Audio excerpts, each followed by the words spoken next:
Kan pabrik rokok ngumpulin karyawan. Saudara karyawan, ada yang mau nanya? Bos, saya mau nanya. Silakan. Bos kan punya pabrik rokok. Tapi kenapa bos saya lihat nggak pernah merokok? Anak-anak bos tidak ada yang merokok. Bahkan saya lihat keluarga besar bos juga tidak ada yang merokok. Kenapa bos? Gitu bosnya. Pakai mata kamu, baca. Merokok dapat menyebabkan kanker, serangan jantung, impoten, gangguan kehamilan dan janin. Ngerti? Mau apa kami jadi orang kaya kalau kami penyakitan? Ya kanker, ya jantungan, ya impoten. Pikir dong oleh saudara. Benar juga ya bos. Tapi kenapa bos masih bikin rokok? Rokok tuh dibikin buat yang nggak bisa baca, ngaco, gitu kan? Ya, selamat bertafakur hadirin. Bismillahirrahmanirrahim. Assalamualaikum warahmatullahi wabarakatuh. Apa kabar semuanya? Semoga tetap dalam keadaan sehat walafiat. Tetap semangat. Dalam pertemuan kali ini kita akan mempelajari tentang teks anekdot. Perlu kita ketahui bahwa teks anekdot adalah teks yang berisi kelucuan yang di dalamnya terdapat kritikan atau sindiran. Saya ulangi, teks anekdot adalah teks yang berisi tentang kelucuan yang di dalamnya terdapat kritikan atau sindiran. Di sini ada kompetensi dasar.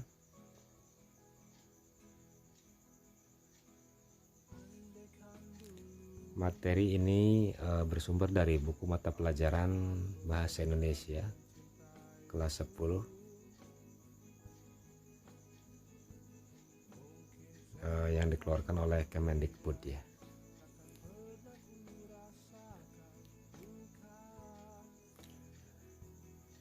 Di dalam teks anekdot ada beberapa hal yang akan kita pelajari. Yang pertama ada hakikat teks anekdot.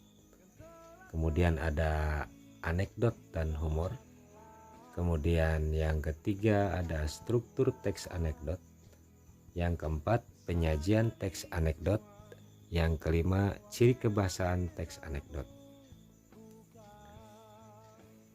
Sebelumnya sudah saya sampaikan bahwa teks anekdot adalah teks yang berisi tentang kelucuan yang di dalamnya terdapat kritikan atau sindiran. Teks anekdot ini diangkat dari kisah tentang orang penting, tokoh masyarakat atau orang-orang yang terkenal. Teks anekdot ini bisa diambil dari kejadian nyata atau bisa juga hasil rekaan atau rekayasa.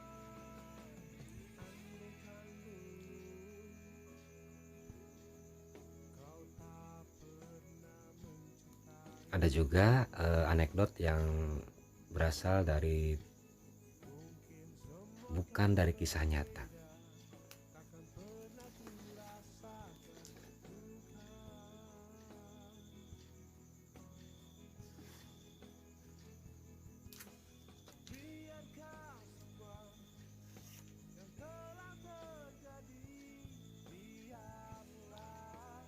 Pada intinya, anekdot itu digunakan untuk menyampaikan kritik dengan cara tidak langsung atau tidak dengan cara kasar dan menyakiti. Jadi ini termasuk sindiran secara halus ya.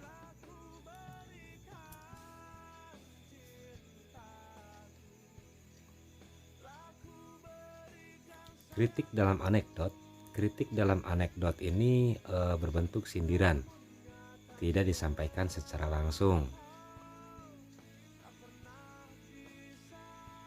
Tujuannya untuk menghindari konflik antara pihak yang menyampaikan sindiran dengan pihak yang disindir.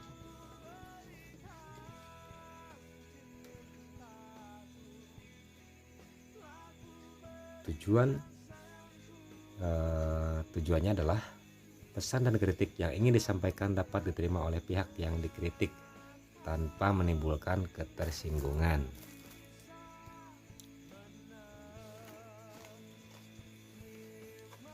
Di dalam penyampaian kritik ini terdapat kalimat yang bermakna idiomatis, yang artinya secara tidak langsung. Anekdot dan humor. Keduanya sama-sama mengandung humor atau mengandung unsur kelucuan. Meskipun ide cerita dalam anekdot diangkat dari kejadian nyata, tetapi cerita yang disajikan melalui rekaan. Nah, di sini ada perbedaan anekdot dengan humor. Dari sisi makna, isi, dan topik. Anekdot, makna yang disampaikan adalah makna yang tersirat, bukan makna yang sesungguhnya. Sedangkan humor tidak mengandung makna tersirat.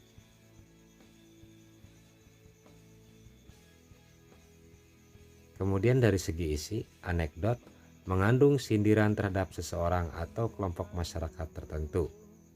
Sedangkan dalam sisi isi humor hanya merupakan hiburan semata.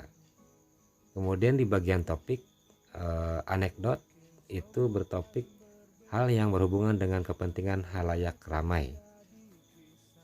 Jadi untuk kepentingan umum, sedangkan humor topik umum dalam kehidupan sehari dan tidak berhubungan dengan kepentingan orang banyak. Jadi hanya sekedar untuk menghibur, ya.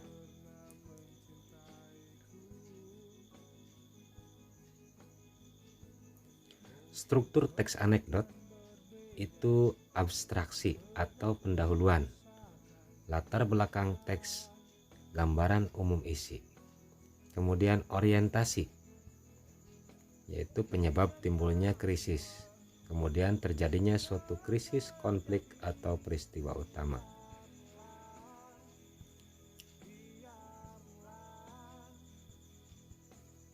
Kemudian krisis, yaitu inti peristiwa, kelucuan yang mengelitik dan mengundang tawa. Yang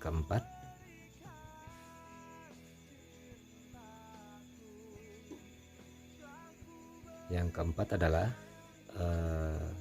reaksi. Reaksi adalah tanggapan atau respon atas krisis. Dapat berupa sikap mencela atau menertawakan. Kemudian terakhir koda atau penutup atau simpulan. Dapat berupa persetujuan, komentar, ataupun penjelasan atau maksud cerita yang dipaparkan. Ditandai seperti itulah, akhirnya, demikian.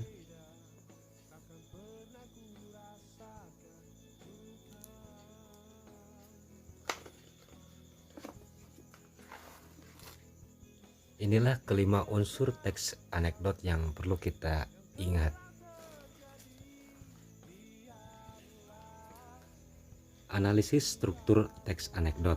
Nah, di sini kita ada sebuah judul anekdot yang berjudul dosen yang juga menjadi pejabat.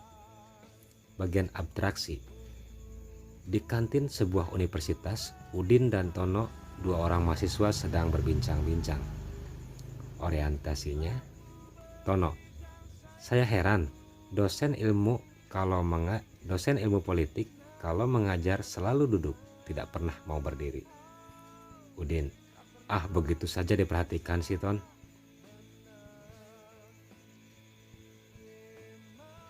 Ya, Udin tahu sebabnya. Udin, barangkali saja beliau capek atau kakinya tidak kuat berdiri. Tono, bukan itu sebabnya, Din. Sebab dia juga seorang pejabat. Loh, apa hubungannya? Tono, ya kalau dia berdiri takut kursinya diduduki orang lain. Udin bertanya-tanya.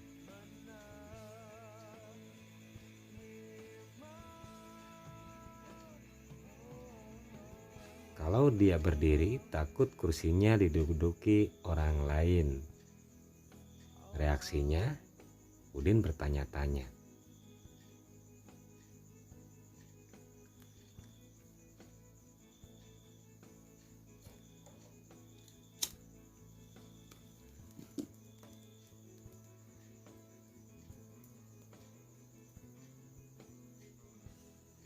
Nah, di sini pembahasan mudah-mudahan bisa dipahami.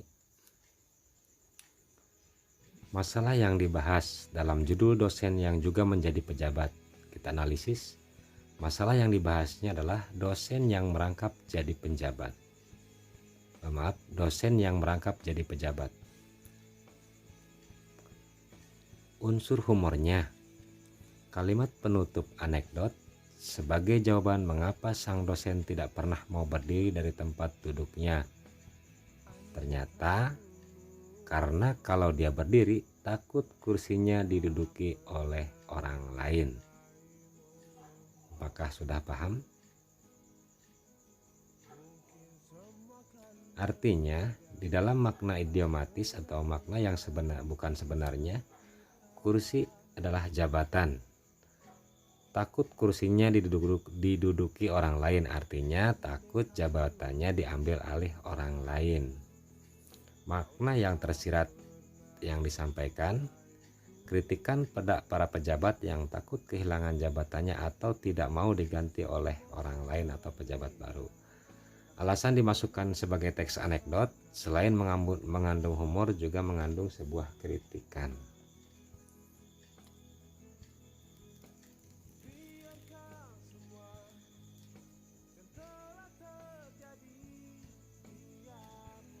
Penyajian teks anekdot. Anekdot dapat disampaikan atau dapat disajikan dalam bentuk dialog maupun narasi. Penyajian dalam bentuk dialog, percakapan dua orang atau lebih. Contoh, dosen yang menjadi pejabat. Nah, ini tadi sudah dibahas sekilas ataupun cuplikan yang berjudul dosen yang menjadi pejabat. Itu ada percakapan dua orang. Salah satu ciri dialog atau menggunakan kalimat langsung. Kalimat langsung adalah kalimat yang merupakan hasil kutipan langsung dari pembicaraan seseorang yang sama persis apa yang dikatakannya.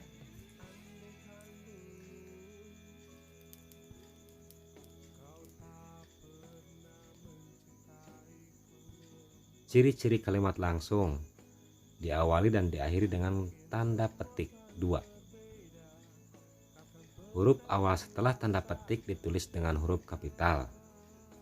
Antara pembicara dan apa yang dikatakannya dipisahkan dengan tanda titik 2. Ciri kebahasaan teks anekdot. Kalimat langsung,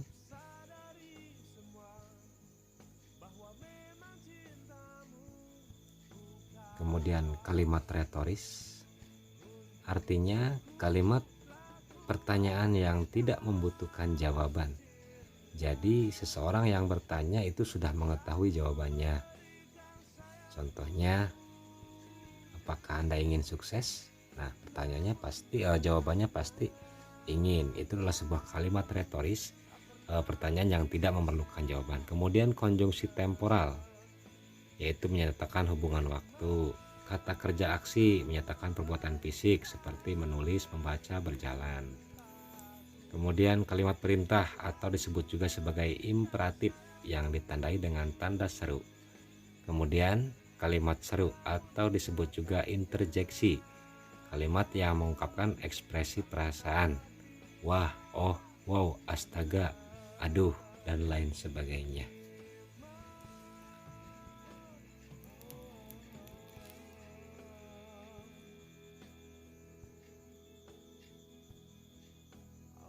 Pembahasan analisis ciri kebahasaan.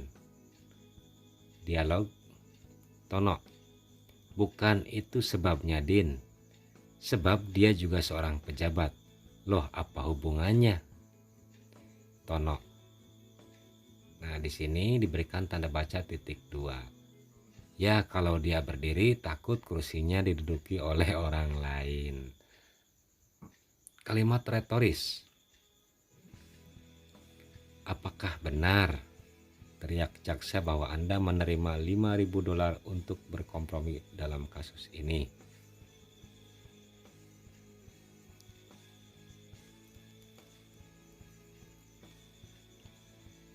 Ini adalah sebuah pertanyaan yang tidak memerlukan jawaban, sebab jaksa sudah mengetahui bahwa si penerima memang betul berkompromi dalam kasus ini. Konjungsi temporal akhirnya. Nah, di sini di garis tebal kan, hakim berkata, "Pak, tolong jawab pertanyaan jaksa." Kata kerja aksi, saksi menatap. Ini kata menatap dan kata mendengar merupakan kata kerja yang melakukan sebuah tindakan ataupun aksi. Saksi menatap keluar jendela seolah-olah tidak mendengar pertanyaan. Kalimat perintahnya atau imperatif, "Pak, tolong jawab pertanyaan jaksa." Di sini ada kata tolong atau kata perintah. Nah, kita perlu memahami lagi konjungsi temporal itu apa saja, kata kerja aksi itu yang seperti apa, kalimat.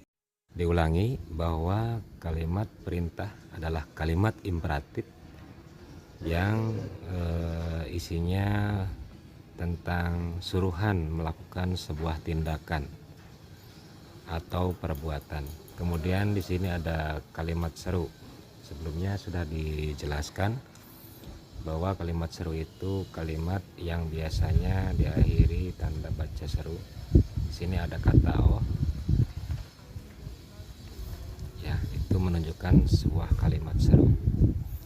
Cukup sekian pembahasan materi kali ini. Jika ada pertanyaan silakan tanyakan melalui grup WAG atau WhatsApp grup. Terima kasih atas perhatiannya. Wabillahi taufiq wal hidayah. Wassalamualaikum warahmatullahi wabarakatuh.